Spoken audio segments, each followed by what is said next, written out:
Why do you call yourself an agitator? I don't. Other people do. But it was a term that Herb Ely would learn to wear proudly throughout his life, a life filled with passion, perseverance, and promise. Sadly, we lost Herb last week. A huge part of his legacy was helping to write Arizona's civil rights laws. Back in 2024, he sat down with me to talk about that and so much more. It was terrible. For Herb Ely, growing up in a rural Pennsylvania town as one of the only Jewish families around during the 1930s was anything but easy. One time I was tied to a tree. It wasn't horrible because I was able to get away. They didn't do a very good job.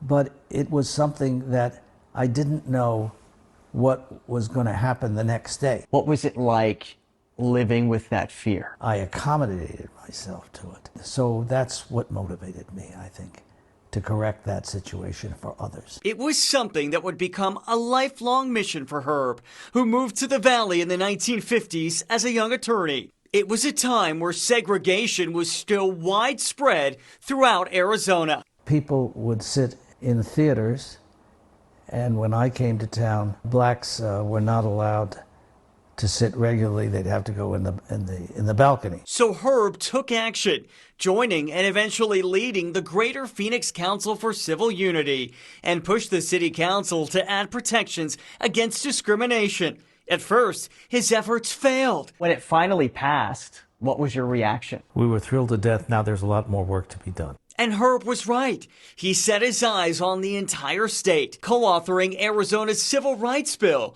which became law in 1965. According to ASU records I found, it banned discrimination in public accommodations, employment, labor unions, and voting. As small as he was in stature, he definitely could fill a room with his energy. Valley attorney Joseph Hoxie says Herb recommended him for his first job. What would you say his lasting legacy is? I think he impacted so many more people and they just don't realize it. As far as the embodiment of his work, that's going to have an everlasting effect on all of us here in Arizona.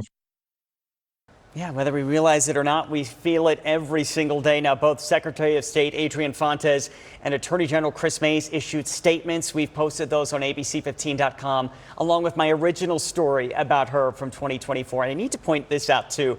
Herb also made a huge impact on the art scene in the Valley.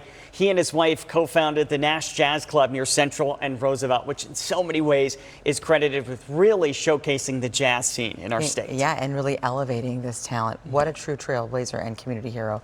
Thank you for showcasing him. It gives us hope in our community. Yeah, he did so much.